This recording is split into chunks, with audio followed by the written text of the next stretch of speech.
नमस्कार सभी को। मेरा नाम है हर्षिता और स्वागत है आपका Hindi with Harshita YouTube channel पे। आज का हमारा टॉपिक है आदिकाल। आज का हमारा टॉपिक कौन सा है? आदिकाल। जैसे हमने कल किया था कि आचार्य रामचंद्र शुक्ल जी ने हिंदी साहित्य के 900 वर्षों के इतिहास को, हिंदी साहित्य के 900 वर्षों के इतिहास को 4 कालखंडों में विभाजित किया था। कितने कालखंडों में? 4 कालखंडों में विभाजित किया था। वो 4 काल कौन कौन से थे? पहला था हमारे पास आदिकाल,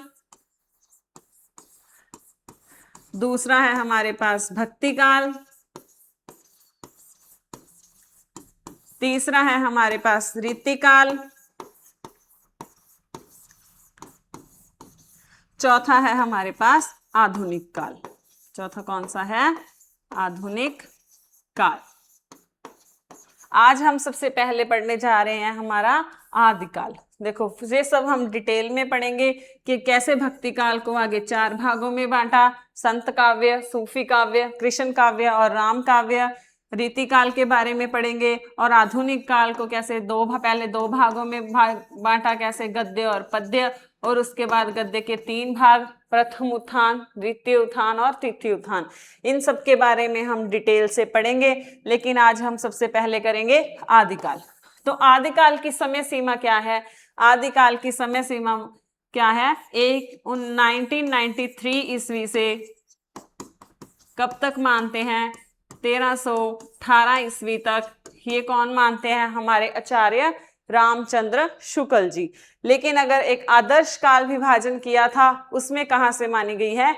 1000 ईस्वी से मानी गई है। अब हम देखेंगे कि आदिकाल को किन किन कवियों ने क्या क्या नाम दिए और इसमें कौन कौन सी प्रथम रचना आ जाती है। इसके अंतर्गत क्या आ जाते हैं? हमारे रासो काव्य आ जाते हैं, जैसे पृथ्वीराज रासो, बीसलदेव रासो, परमाल रासो, खुमान रासो, विजयपाल रासो। ये जो कुछ इंपॉर्टेंट रासो है, इन सब के बारे में पढ़ेंगे। और सेकंड आ जाता है हमारे पास धार्मिक साहित्य, जिसके अंतर्गत आ जाते हैं सिद्ध, नाथ और जैन। सिद्ध कहाँ से आए, नाथ कैसे, उन सिद्धों में से नाथ कैसे अलग हो गए, इन सब के बारे में पढ़ेंगे। और थर्ड पे हमारा आ जाता है लौकिक साहित्य, जिसे आदिकालीन स्वतंत्र साहित्य भी कहते हैं या आदिकालीन फुटकल साहित्य भी कह देते हैं। उसमें कौन सी रचना आ जाएंगी जो धार्मिक साहित्य और वीर रासोक साहित्य में नहीं रखी जा सकती थी। तो इन सब के बारे में डिटेल में करेंगे। तो शुरू करते हैं हमारा आज का टॉपिक, जिसका नाम है आदिकाल। अब देखो, हिंदी साहित्य के जन्म काल, शिशुकाल, प्रारंभिक काल को ही क्या कहा जाता है? आदिकाल। जहां से हमारा हिंदी साहित्य की शुरुआत हुई, उसी को क्या कहते हैं? आदिकाल कहते हैं। भारतीय राजनीतिक इतिहास की दृष्टि से जब भारत में हर्षवर्धन के राज्य का पतन हो रहा था, उसी समय हिंदी साहित्य का क्या हो रहा था? उदय हो रहा था। आचार्य हजारी प्रसाद द्विवेदी क्या कहते हैं? भाषा की दृष्टि से अपभ्रंश का बढ़ावा ही हिंदी साहित्य का आदिकाल है। देखो उस समय कौन सी भाषा चल रही थी? अपभ्रंश। वो कहते अपभ्रंश में जैसे जैसे साहित्य रचा गया, तो अपभ्रंश का बढ़ावा ही क्या है? हिंदी साहित्य का आदिकाल है। हिंदी साहित्य के आदिकाल की सामग्री में उत्तर अपभ्रंश की सभी रचनाओं का समावेश किया गया है। किन रचनाओं को शामिल किया गया है? उत्तर अपभ्रंश। भाषा विकास की दृष्टि से हमारी हिंदी भाषा का विकास मूलतः संस्कृत भाषा से निम्नानुसार माना जाता है। देखो सबसे पहले हमारी आई वैदिक संस्कृत, लौकिक संस्कृत, फिर आए हमारे बौद्ध धर्म की पाली भाषा, प्राकृत, अपभ्रंश और हिंदी। अपभ्रंश और हिंदी।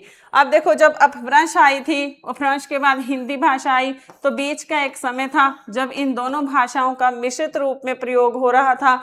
तो उस भाषा को अलग अलग विद्वानों ने अलग अलग नाम दिए हैं, वो देखते हैं। देखो ये तो है विद्वान, और यह है अपभ्रंश मिश्रित हिंदी, यानी कि अपभ्रंश से मिली जुली हिंदी। अपभ्रंश भी थी, उसमें हिंदी भी थी। अपभ्रंश आई, फिर बाद में हिंदी आई, उनसे मिश्रित अपभ्रंश मिश्रित हिंदी में भोला शंकर व्यास जी क्या कहते हैं?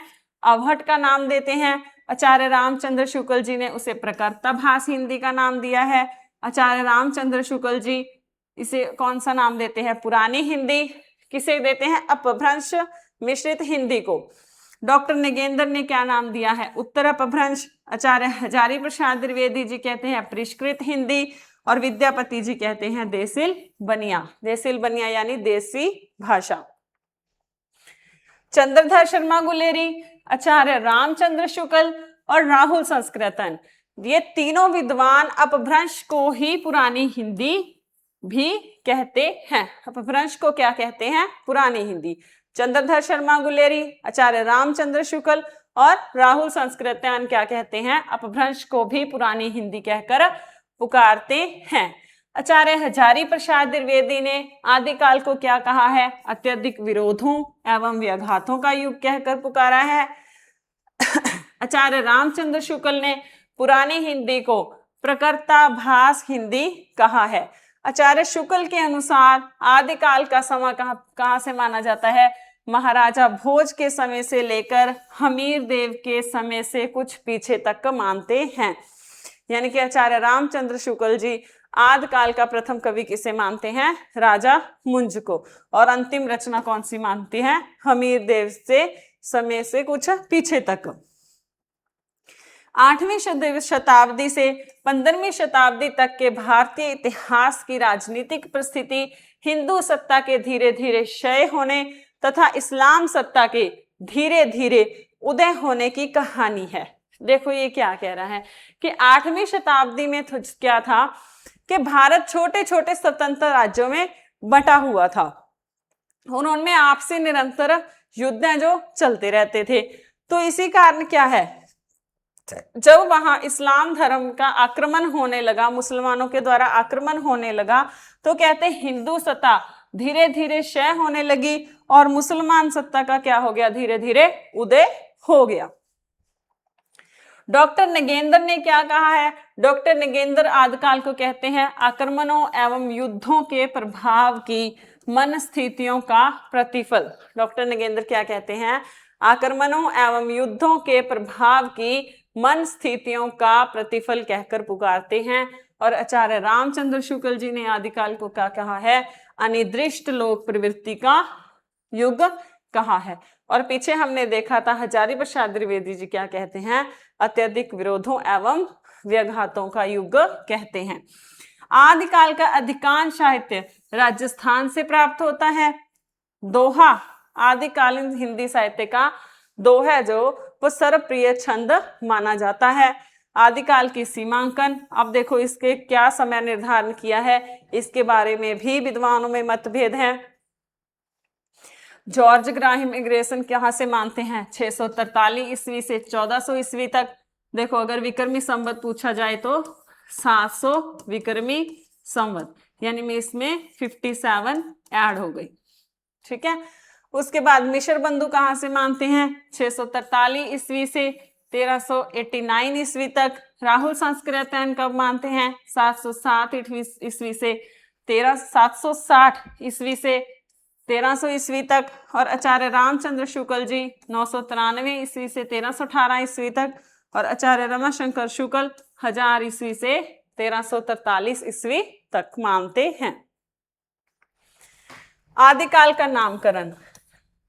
अब आदिकाल को क्या क्या नामकरण दिए? देखो इसमें से जो कुछ इंपॉर्टेंट है वो हमने याद करने हैं। पहले हमारे पास आ जाते हैं आचार्य हजारी प्रसाद द्विवेदी ने सर्वप्रथम आदिकाल को आदिकाल नाम किसने दिया था? हजारी प्रसाद द्विवेदी जी ने दिया था। आचार्य रामचंद्र शुक्ल इसको क्या कहते हैं? वीर गाथा काल कहकर पुकारते हैं। महावीर प्रसाद द्विवेदी ने क्या कहा है? बीज वपन काल। और डॉक्टर राम कुमार वर्मा कहते हैं संधि काल और चारण काल। हमने कल पढ़ा था संधि काल के अंतर्गत सिद्ध और जैन साहित्य आ जाता है और चारण काल में क्या आ जाता है? डिंगल साहित्य आ जाता है। राहुल संस्कृतन क्या कहते हैं? सिद्ध सामंत काल। मिश्र बंधु क्या कहते हैं? प्रारंभिक काल। डॉक्टर गणपति चंद्रगुप्त भी प्रारंभिक काल कहते हैं और शून्य काल। विश्वनाथ प्रसाद मिश्र इसे वीर काल कहते हैं। डॉक्टर धीरेन्द्र वर्मा अपभ्रंश काल। चंद्रधर शर्मा गुलेरी अपभ्रंश काल। और जॉर्ज इब्राहिम ग्रेसन ने इसको चारण काल कहा है। देखो ये ध्यान रखना, ग्रेसन ने इसको चारण काल कहा है और डॉक्टर राम कुमार वर्मा ने संधि काल और चारण काल कहा है।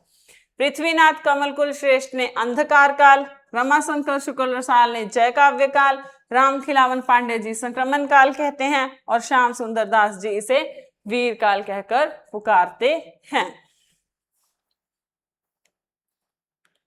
इसके बाद हमारे पास आ जाता है आदिकाल की प्रमुख शैलियां। क्या आ जाता है? आदिकाल की प्रमुख शैलियां।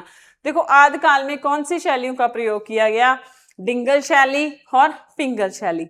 डिंगल शैली में क्या था? जब अपभ्रंश के साथ राजस्थानी शब्दों का प्रयोग किया जा रहा था तो उसे डिंगल शैली कहते थे। वीर काव्य लिखने के लिए इसमें क्या डिंगल शैली का प्रयोग होता था, और यह क्या थी? इसकी शब्दावली क्या थी? कठोर शब्दावली थी। और पिंगल क्या थी? जब अपभ्रंश के साथ ब्रज भाषा के शब्दों का प्रयोग किया जाता है। ब्रज देखो, ब्रज भाषा कृष्ण काव्य में एक प्रेम भाषा है, कोमलकांत पदावली है इसमें, और इसका प्रयोग किया जाता था श्रृंगार रस के काव्य लिखने में प्रयोग होती थी। अब देखो डिंगल शैली, जब अपभ्रंश के साथ राजस्थानी भाषा के शब्दों का प्रयोग किया जाता था तो वह डिंगल शैली कहलाती है। इसमें कठोर शब्दावली का प्रयोग होता था। आदिकालीन साहित्य में वीर रस वर्णन इस शैली में सर्वाधिक प्रयोग हुआ है। पिंगल शैली क्या है? अपभ्रंश के साथ जब ब्रज भाषा के शब्दों का प्रयोग होता था तो वह पिंगल शैली कहलाती थी। इसमें कोमलकांत पदावली का अधिक प्रयोग किया जाता था। आदिकालीन साहित्य में श्रृंगार रस वर्णन में इस शैली का प्रयोग अधिक किया जाता था। तो रासो काव्य में कौन कौन सी शैलियां अपनाई गई आदिकाल में? डिंगल शैली और पिंगल शैली। अब आदिकाल की प्रमुख प्रवृत्तियां क्या थी? इसके अंतर्गत क्या आ जाते हैं हमारे? तो मुख्य कितनी प्रवृत्तियां थी? 3। पहली है हमारे पास वीरगाथात्मक जिसमें वीरता पर रचनाओं का वर्णन किया गया रासो रचनाओं में, ठीक है, जो हमारे रासो आ जाएंगे। थोड़ा हमारा धार्मिक साहित्य, धार्मिक था, सिद्ध, नाथ व जैन कवियों की रचनाएं, और श्रृंगारिकता यानी कि विद्यापति की पदावली और अमीर खुसरो जी आ जाएंगे। हिंदी का आदि कवि यानी कि हिंदी का सर्वप्रथम कवि कौन था? अब इसके बारे में मतभेद है। राहुल संस्कृतन कौन सा मानते हैं? सरहप्पा को मानते हैं। इसको सरहप्पा भी कह देते हैं, सरहपाद भी, राहुल वज्र भी, और इनका समय है 1769 ईस्वी। राहुल संस्कृतन किसे मानते हैं? सरहप्पा को, और सर्वमान्य मत यही है। शिव सिंह सेंगर के अनुसार पुष्य या पुष्प या इसको पुष्पदंत भी कह देते हैं, इनका समय है 10वीं शताब्दी।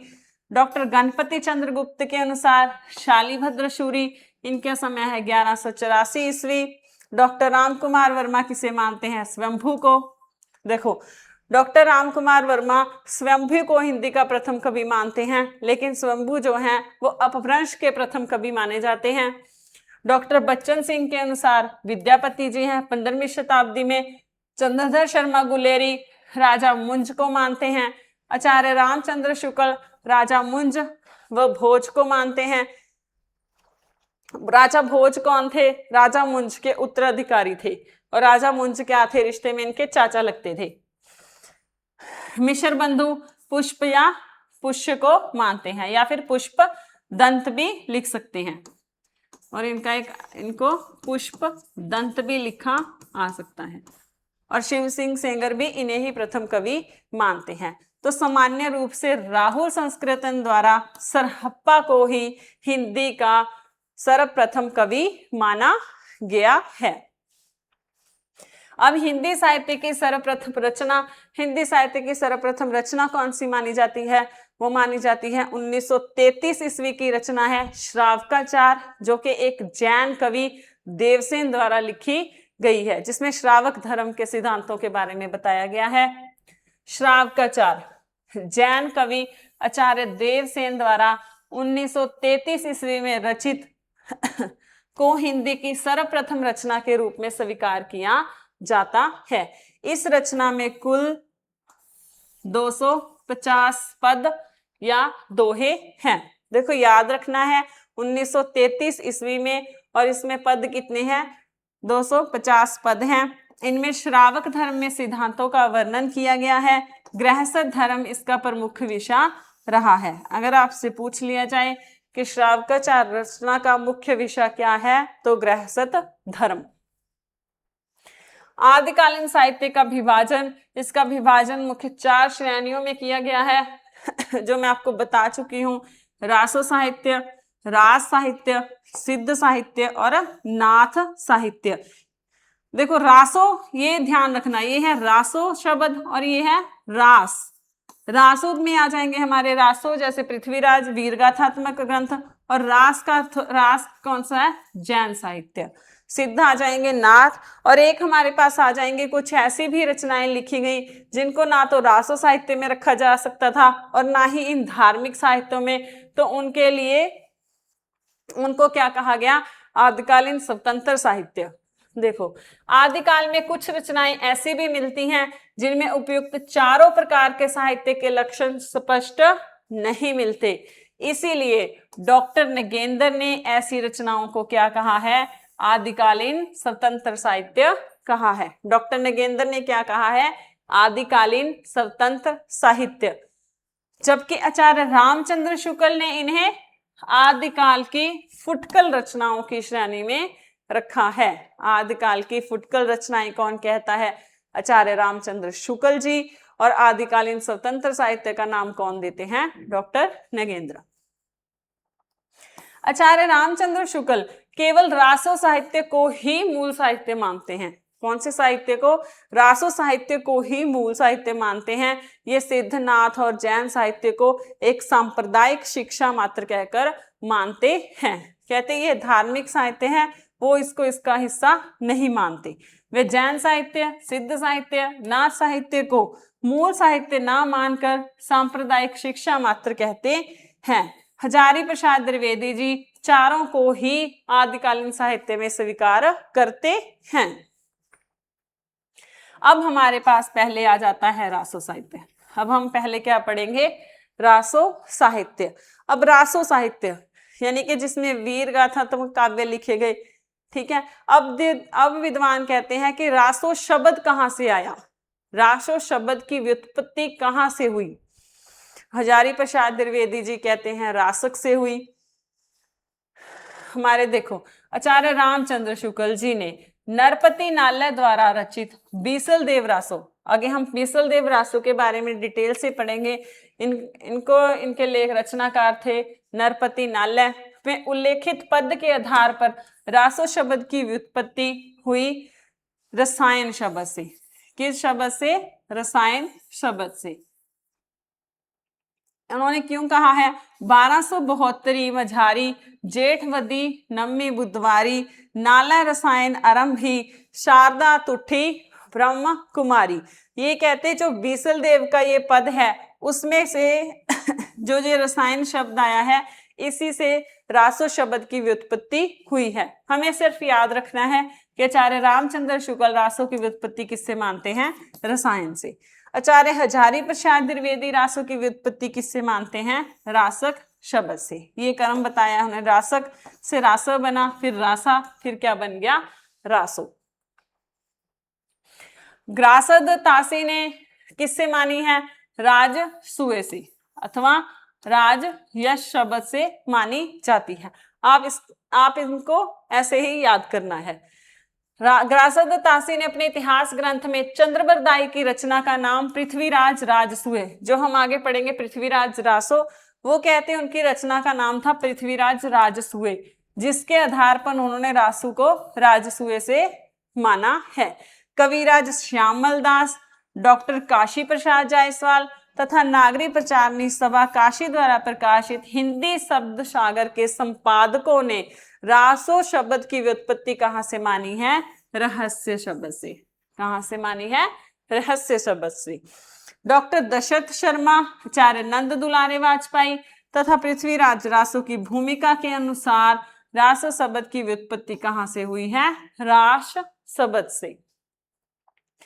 महामहोपाध्याय पंडित हरप्रसाद शास्त्री तथा श्री विश्वेश्वर प्रसाद पाठक ने रासो शब्द की व्युत्पत्ति किससे मानी है, राजस शब्द से मानी है। चंद्रवल्ली पांडे रासक से मानते हैं और नौतम स्वामी रसिक से मानते हैं।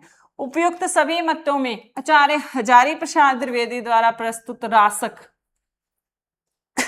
संबंधी मत को निर्णायक माना जाता है। डॉक्टर हरिकृष्ण सक्सेना ने इसके समर्थन में अब्दुल रहमान द्वारा रचित संदेश रासक को प्रमाण के रूप में प्रस्तुत किया है। कहते जो संदेश रासक से, रासक शब्द से ही रासों की व्युत्पत्ति हुई है और इसके समर्थन में डॉक्टर हरिकृष्ण सक्सेना ने अब्दुल रहमान के संदेश रासक को रखा है। अब रासो साहित्य की क्या विशेषताएं हैं? देखो पहली विशेषता क्या है, यह साहित्य मुख्यतः चारण कवियों द्वारा रचा गया। चारण कवि, चारण कवि कौन थे? देखो राजा थे, राजा के दरबार में उनके साथ कवि रहते थे, युद्ध में भी उनके साथ जाते थे और उनके काव्य लिखते थे, उनकी वीरता का, शौर्य का वर्णन करते थे। उन्हें क्या कहते थे? चारण कवि।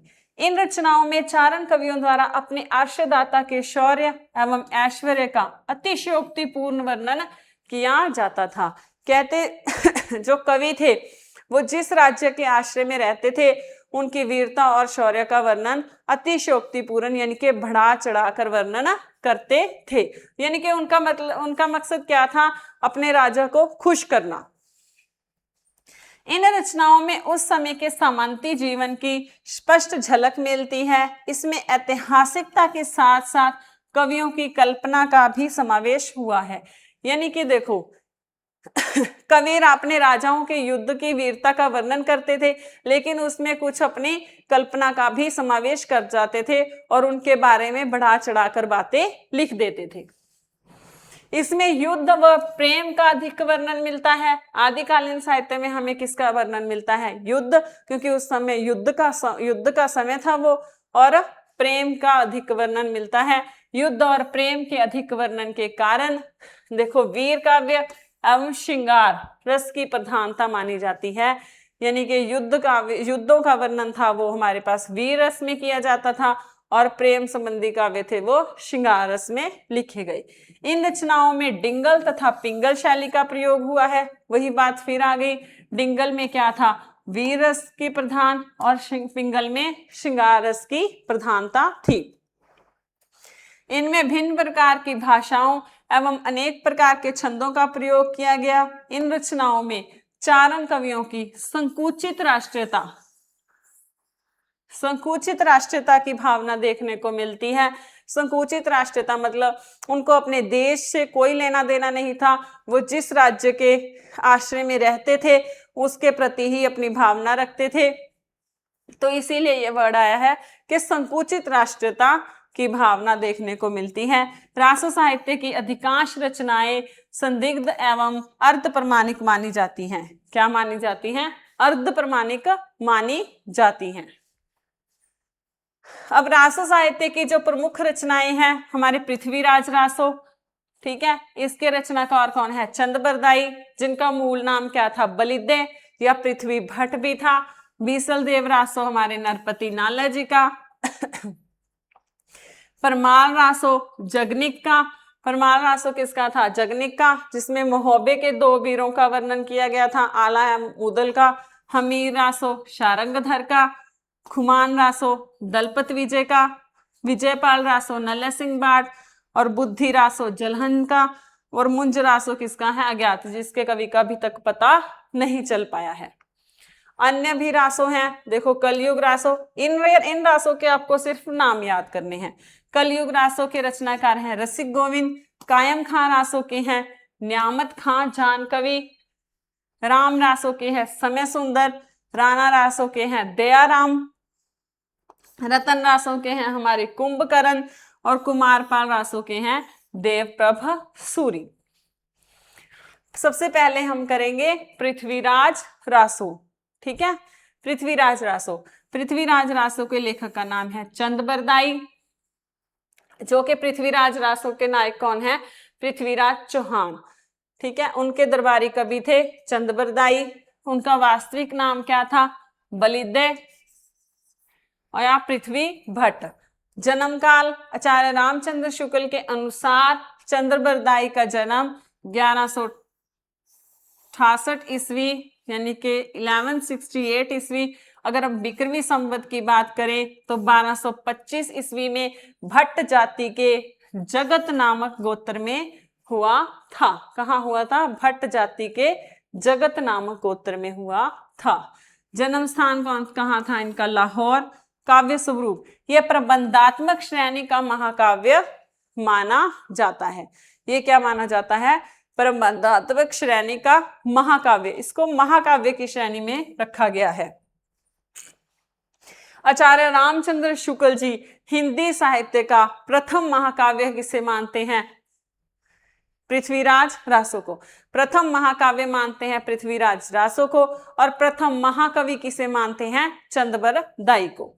आचार्य रामचंद्र शुक्ल के अनुसार हिंदी साहित्य का सर्वप्रथम महाकाव्य है तथा चंद्रबरदाई हिंदी के सर्वप्रथम महाकवि माने जाते हैं। नरोत्तम स्वामी के अनुसार यह मुक्तक रचना मानी जाती है। ठीक है, आचार्य रामचंद्र शुक्ल जी कहते हैं यह एक महाकाव्य है, लेकिन नरोत्तम स्वामी के अनुसार यह क्या है? एक मुक्तक रचना मानी जाती है। इसका प्रधान रस कौन सा है? वीर रस और श्रृंगार रस है। प्रमुख अलंकार कौन सा है? अनुप्रास और यमक। प्रमुख अलंकार कौन से प्रयोग किए गए हैं? अनुप्रास और यमक। कुल पद या हम श्लोक कह सकते हैं कितने हैं? 16,306। कितने श्लोक हैं? 16,306। कौन सी भाषा है? राजस्थानी एवं ब्रज भाषा का सम्मिलित प्रयोग किया गया है। शैली, इसमें ब्रज भाषा का, देखो ये कहते राजस्थानी और ब्रज दोनों भाषाओं का प्रयोग किया गया है। इसमें वीर रस भी है और श्रृंगार रस भी है, तो क्या होगी? राजस्थानी एवं ब्रज भाषा का प्रयोग हो गया। तो इसमें कहते पर ज्यादा किसका प्रयोग हुआ है? ब्रज भाषा का। ब्रज भाषा का अधिक प्रयोग होने के कारण कौन सी शैली आएगी? पिंगल शैली आएगी। ब्रज भाषा का अधिक प्रयोग होने के कारण ये किस में आ जाता है? पिंगल शैली में। इस महाकाव्य में 16,306 पदों की रचना के लिए 68 प्रकार के छंदों का प्रयोग किया गया है। कितने प्रकार के छंद लिए गए हैं? 68 प्रकार के, और उनमें से छप्पे छंद का प्रयोग सबसे ज्यादा किया गया है। इसीलिए छप्पे छंद का प्रयोग ज्यादा होने के कारण कहते हैं कि यह चंद्रबरदाई का सर्वप्रिय छंद था। इसीलिए छप्पे छंद को चंद्रबरदाई का सर्वप्रिय छंद माना जाता है। इसके अलावा भी और छंदों का प्रयोग हुआ है। दोहा, तोमर, त्रोटक, गाहा तथा इतने हम कितने पढ़ेंगे, है ना? 68 प्रकार के छंदों का प्रयोग हुआ है। अब हम देखते हैं काव्य विभाजन। इस महाकाव्य को कुल 69 समय सर्ग में विभाजित किया गया है। देखो कितने प्रकार के छंदों का प्रयोग किया गया है? 68। लेकिन कितने समय हैं, कितने भाग हैं इसके? 69। कई बार पूछ लिया जाता है कि इसमें जो अलग अलग पार्ट है उसको सर्ग हैं, उसको क्या नाम दिए गए हैं? समय। 69 समय में विभाजित किया जाता है। इसका नायक कौन है? अजमेर के चौहान राजा अनुराज के पुत्र एवं सोमेश्वर के पुत्र पृथ्वीराज चौहान, और ये क्या है? धीरोदात्त नायक की श्रेणी में आते हैं। ये हम देखेंगे, ये 4 श्रेणियां होती हैं नायक की: धीरोदात्त, धीरोदत्त, धीर प्रशांत और धीर ललित। जो धीरोदात्त नायक होते हैं ये क्या है? जो सर्वश्रेष्ठ होते हैं, सर्वगुण संपन्न। जैसे हम देखें राम जी, ठीक है, प्रभु जैसे रामचरितमानस के राम हैं, वो क्या है? सर्वगुण संपन्न है, तो वो किस में आ जाते हैं? धीरोदात्त नायक में। तो पृथ्वीराज चौहान भी क्या है? धीरोदात्त नायक हैं। नायिका कौन है? कनौज के राजा जयचंद की पुत्री सुयोगिता। नायिका कौन है इसकी? सुयोगिता। आपको सभी रासों के नायक और नायिका पता होने चाहिए। नायिका की श्रेणी क्या है? मुग्धा श्रेणी। अब नायिका की भी 3 श्रेणियां आती हैं, सवकिया, परकिया और गणिका। जो मुग्धा नायिका है वो सवकिया में आ जाती है, जो कहते हैं कि प्रेम कलाओं से अज्ञात थी। ये हम सब जो श्रेणियां हैं वो हम नाटक में करेंगे आगे डिटेल से। अब इसके विशेष तथ्य। सर्वप्रथम इस ग्रंथ की जानकारी किससे मिली थी? कर्नल जेम्स टॉड को। सर्वप्रथम इसका वर्णन किसने किया था?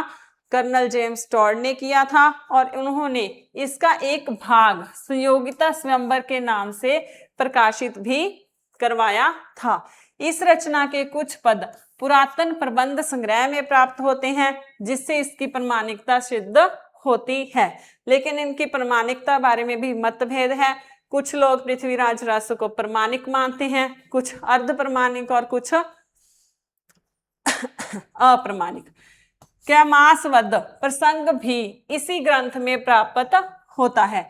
क्यामस प्रसंग भी इसी ग्रंथ में प्राप्त होता है। कई बार पूछ लिया जाता है कि इसका संबंध किस रासो से है, तो पृथ्वीराज रासो से है। ये कौन सा समय है? ये उसमें 57वां समय है। आचार्य रामचंद्र शुक्ल, डॉक्टर नगेंद्र, श्री हरप्रसाद शास्त्री आदि इतिहासकारों के अनुसार इस ग्रंथ का उत्तरार्ध भाग चंद्रबरदाई के पुत्र जलहन द्वारा पूरा किया गया था। इसी संबंध से प्रसिद्ध उक्ति है, पुस्तक जलन हथ दे चल गजन नृप काज। पुस्तक जलहन हथ दे चल गजन नृप काज, यानी कि वो कहते हैं कि इस ग्रंथ को चंद्रबरदाई लिख रहे थे और उसको पूरा किसने किया था? चंद्रबरदाई के पुत्र थे जलहन, उन्होंने इसे पूरा किया था। जैसे इसमें कुल कितने समय हैं? 69 समय हैं, 69 समय हैं।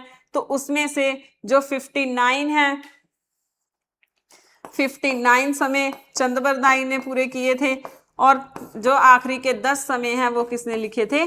जलहन ने। आचार्य हजारी प्रसाद द्विवेदी ने इस रचना को सुख सुखी संवाद कहा है। सुख सुखी किसे कहते हैं? तोता मैना, यानी सुख सुखी संवाद कहा है। पृथ्वीराज रासो की प्रामाणिकता, देखो इसके प्रामाणिकता के संबंध में 3 मत आ गए, जो इसे अप्रामाणिक मानते हैं।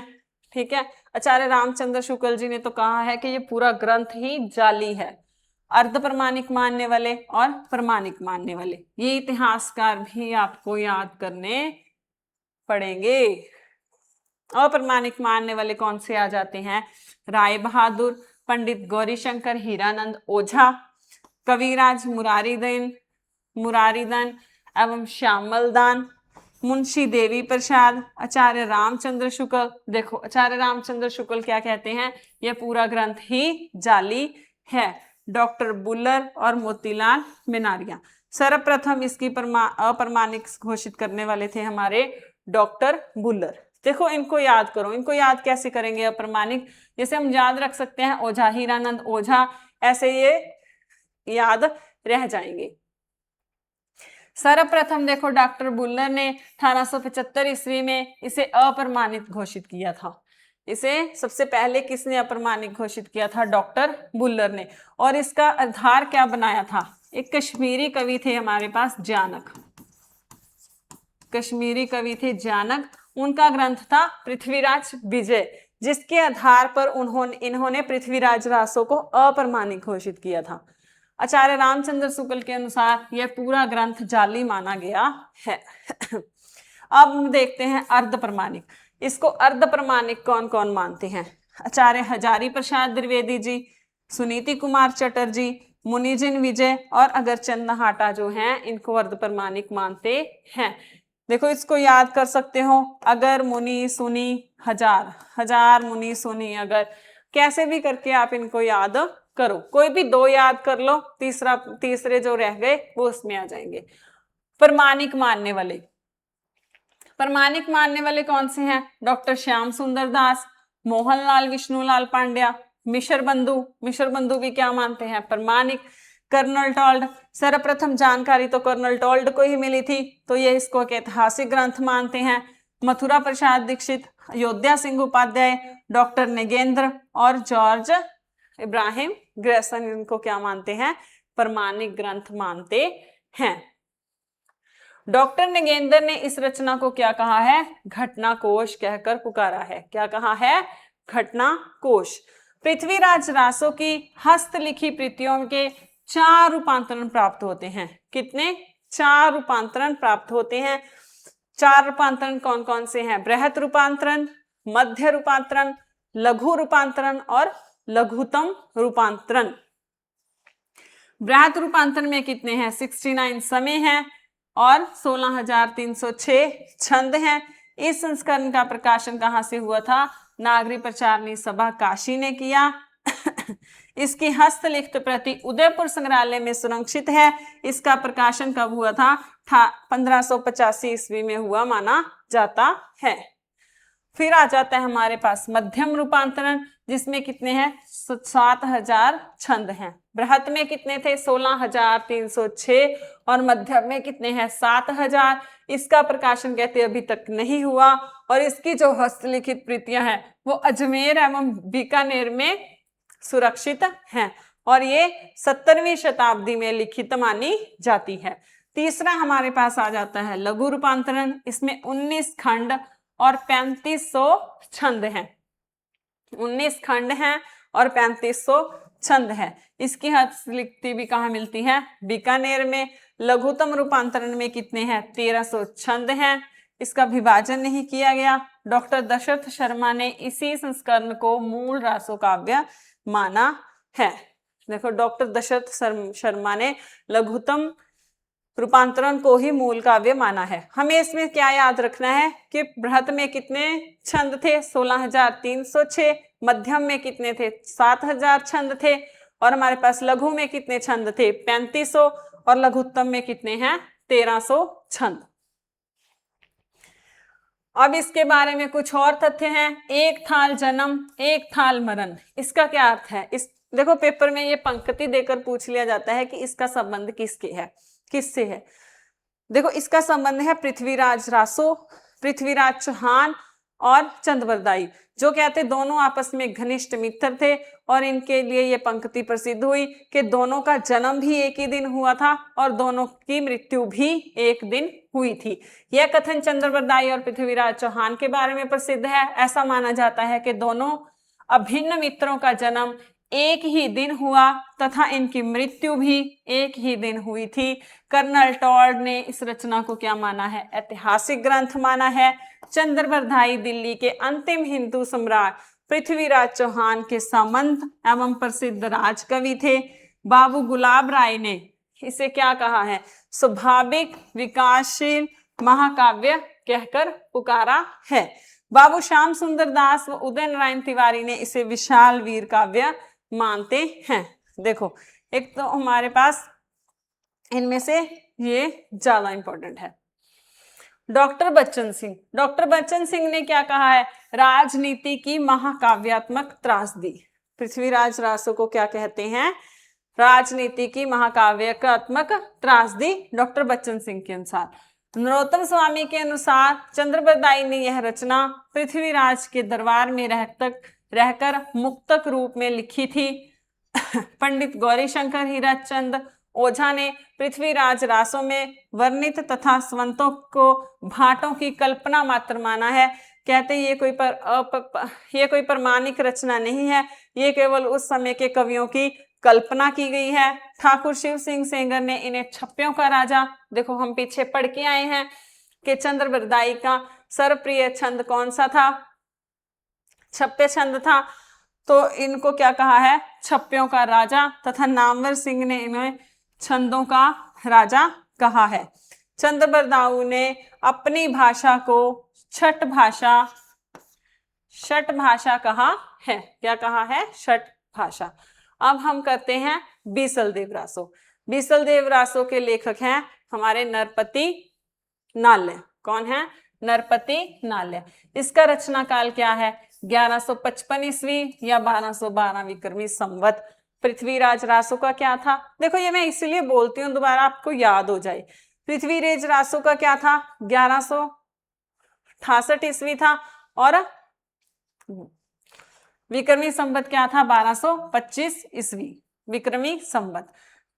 रचना काल के समर्थन में उदाहरण क्या है? 1272 मझारी। इसमें बीसलदेव रासो में ये पद मिलता है 1272 मझारी, जेठवदी नवमी बुधवारी, नाला रसायन आरंभी, 60 तुठी ब्रह्म कुमारी। देखो, इसके अकॉर्डिंग इसको कुछ कवियों ने क्या मान लिया है 1272 विक्रमी संवत मान लिया गया है। देखो कुछ इतिहासकार 1272 का अर्थ विक्रमी संवत 1272 भी मानते हैं, पर अधिकांश विद्वान हैं जो वो 1212 को ही स्वीकार करते हैं। डॉक्टर मोतीलाल मिनारिया ने इसका रचना काल कब माना है? 16वीं शताब्दी मानते हैं, और ये नरपति को किसी गुजराती कवि की रचयिता मानते हैं। डॉक्टर माता प्रसाद गुप्त इसका रचना काल कब मानते हैं? 14वीं शताब्दी मानते हैं। नवीन शोधों के अनुसार इसकी एक प्राचीन प्रति के आधार पर इसका रचना काल 1016 ईस्वी सिद्ध हुआ है। राय बहादुर पंडित गौरीशंकर हीरानंद ओझा ने इसे हमीर के समय की रचना कहा है। देखो कोई कब मानता है, इसके लिए अलग अलग समय अलग अलग विद्वानों द्वारा माने गए हैं। इसका प्रधान रस कौन सा है? श्रृंगार रस। श्रृंगार रस, देखो श्रृंगार रस भी आगे दो प्रकार का होता है, कौन कौन सा? विजोग श्रृंगार और संयोग श्रृंगार। इसमें क्या होता है? विसलदेव राजा विसलदेव है और रानी है राजमती, इन दोनों का विवाह होता है, तो वहां क्या हो गया हमारे पास? संयोग श्रृंगार आ जाएगा, और उसके बाद क्या आ जाएगा? वियोग। मूल छंद क्या है? मूल छंद कितने हैं इसमें? 128 इसमें मूल छंद हैं, और यह क्या है? एक मुक्तक काव्य है। विसलदेव रासो क्या है? एक मुक्तक काव्य है। डॉक्टर माता प्रसाद गुप्त ने इसकी एक 128 छंदों की एक प्रति का संपादन किया है। यह इसका मूल रूप माना जाता है। इसके नायक कौन है? अजमेर के चौहान राजा विसलदेव तृतीय, और नायिका कौन है? मालवा के भोज परमार की पुत्री राजमती। देखो इसका आगे काव्य विभाजन 4 खंडों में विभाजित किया गया है। इसको आप एक स्टोरी में याद करो, ये चारों खंड याद हो जाएंगे। देखो पहले क्या होता है? विसलदेव और राजमती का विवाह वर्णन किया गया है। दूसरे में क्या होता है कि रानी की किसी बात से, रानी के किसी व्यंग से राजा जो है रुष्ट हो जाता है और वो उड़ीसा चला जाता है और 12 साल तक वहीं रहता है। तो तीसरे में क्या आ जाता है? अब राजा चला गया तो रानी की विरह वर्णन आ जाता है कि किस तरह से वो पीछे से विरह कर रही थी, और उसके फिर उसमें उसके लौटने के आने की खबर भी आ जाती है। चौथे में क्या आता है कि जो इसके पिता है, राजमती के पिता भोज परमार, उसको मालवा ले जाते हैं, और जब राजा को यह पता चलता है तो वह वापस आता है और राजमती को वापस चित्तौड़ ले आता है। देखो इस रचना का विभाजन 4 खंडों में किया गया। इसी के आधार पर विभाजन इस प्रकार है। प्रथम खंड अजमेर के राजा विग्रह राज चतुर्थ। देखो जो विसलदेव तृतीय है और विग्रह राज चतुर्थ, विसलदेव तथा मालवा के भोज परमार की पुत्री राजमती के विवाह का वर्णन है। द्वितीय खंड में क्या है? राजमती के किसी व्यंग से रुष्ट होकर राजा विसलदेव का उड़ीसा चले जाना तथा 12 वर्ष तक नहीं लौटना। तृतीय खंड क्या है? राजा की विरह वेदना एवं विसलदेव के उड़ीसा से लौटने का वर्णन। चतुर्थ खंड में क्या आता है? राजा भोज परमार द्वारा अपनी पुत्री को सम्मान पूर्वक वापस ले जाना तथा विसलदेव का वहां जाकर राजमती को पुण्य विदा कराना। अब होते हैं इसके तथ्य। देखो राजा विसलदेव के वीर चरित्र का वर्णन। राजा विसलदेव का एक राजकवि था सोमदेव, उनकी एक रचना थी ललित विग्रह राज, कहते उसमें भी इनकी वीरता का वर्णन किया गया है। इस नाटक का कुछ भाग बड़ी बड़ी शिलाओं पर खुदा मिलता है तथा यह राजस्थान संग्रहालय में सुरक्षित है। अब इसकी यह मात्र 100 पृष्ठों का यानी कि सिर्फ 100 पेजों का एक लघु ग्रंथ है। यह काव्य ग्रंथ नहीं है, यह कोई काव्य ग्रंथ नहीं है, बल्कि गाने के लिए लिखा गया है। किसके लिए लिखा गया है? गाने के लिए। तो हमारा गया काव्य ये क्या है? एक गेय काव्य है। इसमें साहित्यिक भाषा का प्रयोग ना होकर, देखो जो भी गेय काव्य होते हैं उसमें साहित्यिक भाषा का प्रयोग नहीं किया जाता, तो इसमें क्या है? राजस्थानी, ब्रज व मध्य देश की भाषा का प्रयोग हुआ है। देखो अब इसमें क्या है? पिंगल रचना मानी जाती है।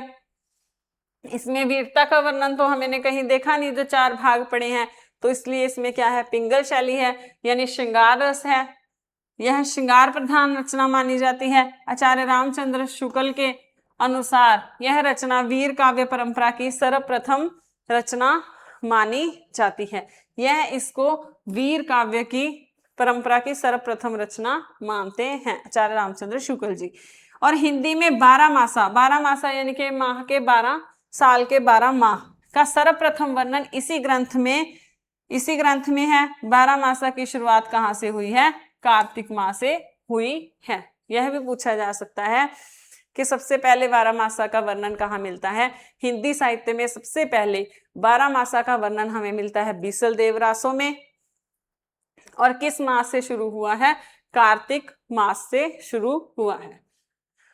इस रचना को एक विरह गीत, देखो जब राजा चला जाता है तो रानी विरह करती है, तो इस तरह हम याद रख सकते हैं कि इस रचना को एक विरह गीत काव्य भी कहा जाता है। इसका संपादन माता प्रसाद गुप्त एवं अगरचंद नहाटा द्वारा किया गया था। किसने करवाया था, माता प्रसाद गुप्त एवं अगरचंद नहाटा। आचार्य शुक्ल ने लिखा है, इस ग्रंथ में श्रृंगार की ही प्रधानता है। बिल्कुल, इस ग्रंथ में श्रृंगार की ही प्रधानता है, वीर रस का आभास मात्र है। कवि नरपति नाला ने इसे स्त्री रसायन कहकर पुकारा है। नरपति नाला स्वयं कवि, जो विसलदेव रासो की रचना किसने की है, नरपति नाला ने, वो इसे क्या कहते हैं, स्त्री रसायन कहकर पुकारते हैं। इसमें मंगलाचरण के रूप में गणेश एवं सरस्वती की वंदना की गई है।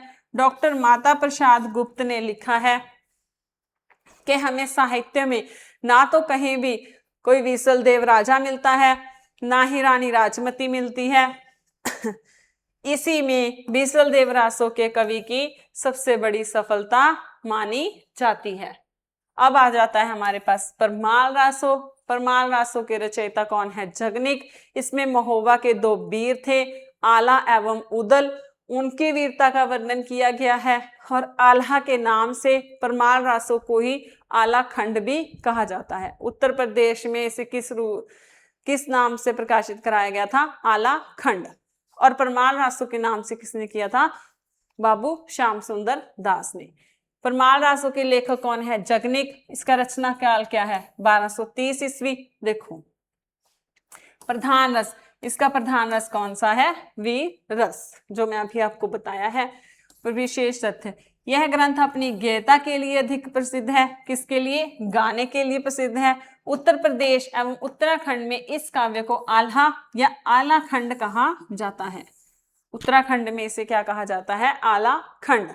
जगनीक कौन थे, जगनीक थे जो जिन्होंने ये रासो लिखा है, कालिंजर के चंदेल वंशी राजा परमद्री देव के दरबारी भाट कवि थे। इन्होंने महोबे के 2 वीरों आला एवं उदल के वीर चरित्र का विस्तृत वर्णन कर वीर गाथात्मक काव्य के रूप में किया था। हजारी प्रसाद द्विवेदी इसे क्या मानते हैं, अर्ध प्रमाणिक रचना मानते हैं। और पृथ्वीराज रासो को भी हजारी प्रसाद द्विवेदी ने अर्ध प्रमाणिक रचना माना है। इस काव्य में के गीत वर्षा ऋतु में यानी कि आषाढ़ या श्रावण मास में गाए जाते हैं। इसमें रचित वीर हुंकार का एक सुंदर पद देखो, 12 बरस ले कुकर जिए और 13 बरस ले जिए सियार, बरस 18 छत्री जिए आगे जीवन को धिक्कार। इसमें क्या पता चलता है, वीर रस का पता चलता है। इस रचना का सर्वप्रथम प्रकाशन 1865 ईस्वी में फर्रुखाबाद के तत्कालीन कलेक्टर चार्ल्स एलियट के द्वारा आला खंड के नाम से करवाया गया था। आला खंड के नाम से इसका प्रकाशन किसने करवाया था, चार्ल्स एलियट ने। इसके बाद डॉक्टर श्याम सुंदर दास ने नागरिक विचारणी सभा काशी के माध्यम से परमाल रासो के नाम से इसका प्रकाशन करवाया था। इस रचना में गीतों की गेय परंपरा का मुख्य केंद्र कौन से बेसवाड़ा, महोबा एवं बुंदेलखंड माने जाते हैं। इस रचना के गीत आषाढ़ एवं श्रावण मास वही आगे वर्षा ऋतु में गाए जाते हैं। वाटरफील्ड ने क्या किया था, इसका अंग्रेजी में अनुवाद भी किया था। तो ये था हमारा परमाल रासो। आगे हम करते हैं खुमान रासो। इसमें खुमान राजा है खुमान, उसके युद्धों का वर्णन किया गया है। इसमें खुमान के 24 युद्धों का वर्णन किया गया है। कहते उस समय खुमान रासों में क्या है, उस समय खुमान नाम के 3 राजाओं का वर्णन मिलता है, वो हम देखेंगे। खुमान रासो किसकी रचना है, दलपत विजय की। इसका रचना काल है 9वीं शताब्दी। डॉक्टर मोतीलाल मिनारिया ने इसका रचना काल 17वीं शताब्दी माना है, क्योंकि इसमें 17वीं शताब्दी के चित्तौड़ नरेश, राज सिंह एवं महाराणा प्रताप तक के राजाओं का वर्णन मिलता है। देखो किनका वर्णन मिलता है, चित्तौड़ नरेश, राज सिंह एवं महाराणा प्रताप तक के राजाओं का वर्णन मिलता है। ठाकुर शिव सिंह सेंगर इसे दलपति की रचना ना मानकर किसी अज्ञात भाट कवि की रचना मानते हैं। वो कहते हैं कि दलपति विजय की रचना नहीं है, ये किसकी रचना है, वो कभी कोई भाट कवि है जिसका अभी पता नहीं चला। इस रचना में कुल 5000 छंद हैं। कितने छंद हैं, 5000 छंद हैं, जिनमें वीर रस की प्रधानता है। किस रस की प्रधानता है, वीर रस की। देखो युद्धों का वर्णन है तो किसकी प्रधानता होगी, वीर रस की। इस ग्रंथ की प्रमाणिकता हस्तलिखित प्रति पूना संग्रहालय में सुरक्षित है। इस ग्रंथ में बगदाद के खलीफा अल-मामून एवं चित्तौड़ के रावल खुमान के मध्य हुए युद्धों का वर्णन किया गया है। आचार्य शुक्ल के अनुसार राजा खुमान का शासनकाल 1869 से 1893 विक्रमी संवत माना गया है तथा इनके द्वारा 24 युद्ध किए गए थे। कितने युद्ध किए गए थे, 24। इस रचना में खुमान नामक 3 राजाओं की वीरता का वर्णन किया गया है, प्रथम खुमान, द्वितीय खुमान और तृतीय खुमान। यह ग्रंथ राजस्थानी भाषा में लिखा गया है। किस भाषा में लिखा गया है, राजस्थानी भाषा में। अब हम देखो आगे करते हैं हमारा हमीर रासो। इसके लेखक कौन है, शारंगधर। रचना काल क्या है, 1357 ईस्वी, 1414 विक्रमी संवत। इस रचना का मूल ग्रंथ अभी तक प्राप्त नहीं हुआ है। यह रचना मूल ग्रंथ में अभी तक प्राप्त नहीं हुई है। प्राकृत पैंगलम, प्राकृत पैंगलम क्या है, एक रचना है किसकी, लक्ष्मीधर की। प्राकृत पैंगलम में इस काव्य के कुछ छंद मिलते हैं, उन्हीं के आधार पर आचार्य शुक्ल ने इसके अस्तित्व की कल्पना की है। अब हम थोड़ा पढ़ते हैं प्राकृत पैंगलम। विद्याधर, शारंगधर, बब्बर एवं जंजल, इन 4 कवियों की रचनाओं का संकलन ही प्राकृत पैंगलम है। प्राकृत पैंगलम में कितने कवि हैं, 4 कवि हैं, विद्याधर, शारंगधर, बब्बर और जंजल। इनके संकलनकर्ता कौन माने जाते हैं, लक्ष्मीधर माने जाते हैं। राहुल संस्कृतायन ने आचार्य शुक्ल द्वारा उल्लेखित छंदों को शारंग द्वारा रचित ना मानकर जंजल नामक कवि की रचना मानते हैं। राहुल संस्कृतायन क्या है, इसे हमीर रासो को शारंगधर की रचना ना मानकर जंजल की रचना मानते हैं। आचार्य हजारी प्रसाद द्विवेदी ने इस रचना में प्रयुक्त हमीर शब्द को, आचार्य हजारी प्रसाद द्विवेदी क्या कहते हैं आचार्य हजारी प्रसाद द्विवेदी कहते हैं कि ये हमीर रासों में जो हमीर शब्द है, हमीर नाम का यहाँ पे कोई पात्र नहीं था। हमीर क्या है, वो अमीर का विकृत रूप है और ये केवल एक विशेषण है, ना ही कोई सी पात्र का नाम। आचार्य शुक्ल ने इसी ग्रंथ से अपभ्रंश रचना काल की समाप्ति मानी है। देखो आचार्य शुक्ल ने इसी से क्या मानी है, अपभ्रंश रचना काल की समाप्ति मानी है। देखो वो कैसे मानते हैं, रामचंद्र शुक्ल जी कहते हैं कि आदिकाल की समय सीमा प्रथम कवि कौन सा है, राजा मुंच व राजा भोज के समय से लेकर हमीर देव के समय से कुछ पीछे तक मानते हैं। विजयपाल रासो के लेखक हैं हमारे नल सिंह। नल सिंह की इसकी रचना कब हुई, 16वीं शताब्दी में। यह ग्रंथ मूलतः अपभ्रंश में रचित है। यह ग्रंथ किस भाषा में है, अपभ्रंश भाषा में है। अंत इसे हिंदी रासो साहित्य में स्थान देना उचित नहीं है। कहते इसकी रचना अपभ्रंश भाषा में होने के कारण इसे हिंदी साहित्य में स्थान नहीं दिया जाता। इसमें केवल 42 छंद ही उपलब्ध हैं। इसमें विजयगढ़ के राजा विजयपाल एवं पंग राजा के युद्धों का वर्णन किया गया है। इसमें विजयपाल और पंग राजा के युद्धों का वर्णन किया गया था। तो ये है हमारा रासो काव्य। तो आगे हम कल करेंगे हमारा सिद्ध, नाथ और जैन धार्मिक काव्य हम कल पढ़ेंगे। तो आज की क्लास आपको कैसी लगी कमेंट करके जरूर बताइएगा। धन्यवाद।